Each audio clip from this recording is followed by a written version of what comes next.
नमस्कार, national film में आपका स्वागत है। मैं हूं कुमार। देखिए, अब भारत को और भारत की पॉलिसीज को हर जगह प्रेज किया जा रहा है, चाहे भारत की इकोनॉमिक पॉलिसी हो, फॉरेन पॉलिसी हो, डिफेंस पॉलिसी हो। इन चीजों की पूरे वर्ल्ड में तारीफ हो रही है एंड स्पेशली भारत की प्रेजेंट गवर्नमेंट और उसकी पॉलिसीज को लेकर। भारत की पॉलिसीज की तारीफ को लेकर रिसेंटली एक नाम और जुड़ गया है और वो है world bank. Recently world bank ने अपने एक डॉक्यूमेंट में भारत के डिजिटल पब्लिक इंफ्रास्ट्रक्चर की जमकर तारीफ की है और इस फील्ड में भारत ने कितना बड़ा अचीवमेंट हासिल किया है इसका अंदाजा आपको न्यूज की हेडलाइन से लग जाएगा। इसमें लिखा है 5 decade journey in 6 years। World bank praise India's digital public infrastructure and its impact. इसका मतलब भारत ने प्रेजेंट गवर्नमेंट के अंडर पिछले 6 सालों में जो अचीव किया है, नॉर्मली उसे कम से कम 50 साल लगते अचीव करने में, और ये कहना है वर्ल्ड बैंक का। देखिए, रिसेंटली एक डॉक्यूमेंट रिलीज किया गया है, इसका नाम है G20 global partnership for financial inclusion यानी GPFI। इस डॉक्यूमेंट को प्रिपेयर किया है वर्ल्ड बैंक ने। इस डॉक्यूमेंट के अंदर वर्ल्ड बैंक ने क्लोजली नोट किया है कि कैसे नरेंद्र मोदी गवर्नमेंट के अंडर भारत का डिजिटल पब्लिक इंफ्रास्ट्रक्चर ट्रांसफॉर्म हुआ है। और इस डॉक्यूमेंट में पिछले 10 सालों में and specially under present government India के डिजिटल पब्लिक इंफ्रास्ट्रक्चर में जो बदलाव आया है, जो इंप्रूवमेंट हुआ है, वर्ल्ड बैंक उससे काफी इंप्रेस दिखाई देता है। और इस डॉक्यूमेंट में कहा गया है कि भारत ने पिछले 6 सालों में रिमार्केबल लैंडमार्क अचीव किया है, जिसे नॉर्मली 50 साल लगने चाहिए थे। देखिए, डिजिटल पब्लिक इंफ्रास्ट्रक्चर से मतलब होता है किसी भी फील्ड में टेक्नोलॉजी का इन्वॉल्वमेंट और उस टेक्नोलॉजी का यूज किया जाना पब्लिक को सर्विस प्रोवाइड करने में, चाहे वो बैंकिंग सेक्टर में हो, चाहे खुद गवर्नमेंट की स्कीम के लिए हो, या और किसी सेक्टर में। आप लोगों ने भी देखा होगा पिछले 5 से 10 सालों में इस फील्ड में इंडिया में काफी कुछ चेंज हुआ है।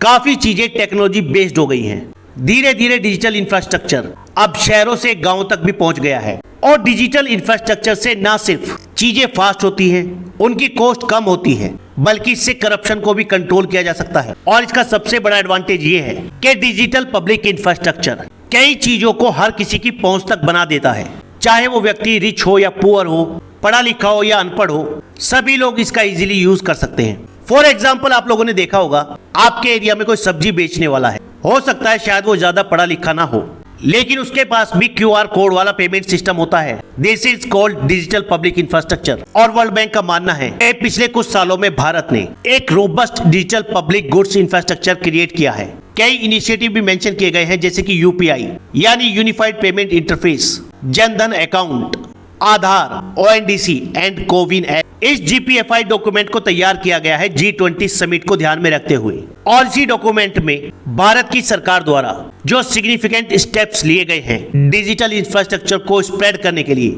उसको इंप्रूव करने के लिए, साथ ही इसके लिए गवर्नमेंट ने जो पॉलिसीज एंड रेगुलेशंस यूज किए हैं उनको काफी प्रेज किया गया है। साथ ही वर्ल्ड बैंक ने इस डॉक्यूमेंट में जेम ट्रिनिटी का भी जिक्र किया है और इसको स्पेशली सिग्निफाई किया गया है, क्योंकि इसके यूज से इंडिया के डिजिटल पब्लिक इंफ्रास्ट्रक्चर में काफी बड़ा बदलाव आया है। जेम ट्रिनिटी से यहाँ पर मतलब है जनधन, आधार और mobile, which combines universal bank account access, Aadhaar identification and mobile connectivity. अगर सिर्फ जनधन अकाउंट की बात करें तो इस रिपोर्ट में मेंशन किया गया है कि सिर्फ 6 सालों में इंडिया में फाइनेंशियल इंक्लूजन रेट 25% से बढ़कर जो 2008 में था लगभग 80% हो गया है।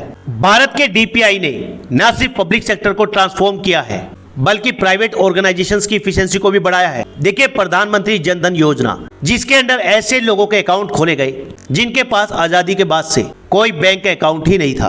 2014 में स्कीम लॉन्च की गई थी। और आपको एक बात बता दूं, इस स्कीम का नाम Guinness book of world record में भी दर्ज है। 2014 में 23 अगस्त से लेकर 29 अगस्त के बीच यानी एक हफ्ते में इस योजना के अंडर वर्ल्ड में सबसे ज्यादा अकाउंट खोले गए, लगभग 18,96,130। जनधन योजना को लॉन्च किए हुए लगभग 9 साल हो चुके हैं और पिछले 9 सालों में इस स्कीम के अंडर लगभग 50 करोड़ लोगों को बैंकिंग सिस्टम में इंक्लूड किया गया है, यानी ऐसे लोग जिनके पास कभी कोई बैंक अकाउंट नहीं रहा। और इन बैंक अकाउंट्स में लगभग 55.5% महिलाएं हैं और इनमें से 67% अकाउंट खोले गए हैं रूरल या सेमी अर्बन एरियाज में।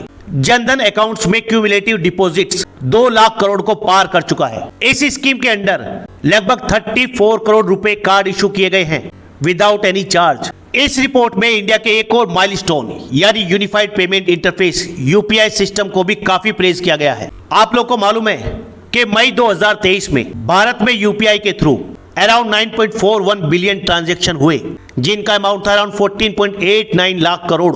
और 2022-23 के फिस्कल ईयर में यूपीआई के थ्रू जितने भी ट्रांजैक्शन हुए वो इंडिया की नॉमिनल जीडीपी का अराउंड 50% थे।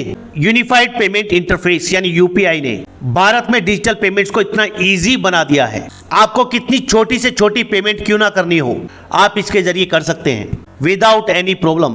और इसको यूज करने का तरीका इतना सिंपल है कि इसे कोई भी यूज कर सकता है। और देखिए, भारत के यूपीआई को न सिर्फ इंडिया में बल्कि अदर कंट्रीज में भी पसंद किया जा रहा है। कई कंट्रीज ऐसी हैं जो भारत के यूपीआई को अपना चुकी हैं। सोचिए, भारत जैसा देश जिसे आजाद हुए सिर्फ 75 साल हुए हैं, वो कई मामलों में पूरी दुनिया को राह दिखा रहा है, चाहे वो चंद्रयान हो, चाहे digital public infrastructure. World bank द्वारा तैयार की गई इस रिपोर्ट को लेकर भारत के प्रधानमंत्री नरेंद्र मोदी ने भी ट्वीट किया है और उन्होंने इसमें लिखा है, India's leap in financial inclusion powered by digital public infrastructure. A G20 document prepared by the World Bank shared a very interesting point on India's growth. India has achieved financial inclusion target in just 6 years, which would otherwise have taken at least 47 long years. Compliments to our robust digital payment infrastructure and the spirit of our people. तो देखिए, seriously it's a remarkable growth by India और ये चीज बताती है कि आने वाला वक्त भारत का है। फिलहाल इस वीडियो में इतना ही, नेक्स्ट वीडियो में जल्द मिलेंगे। धन्यवाद।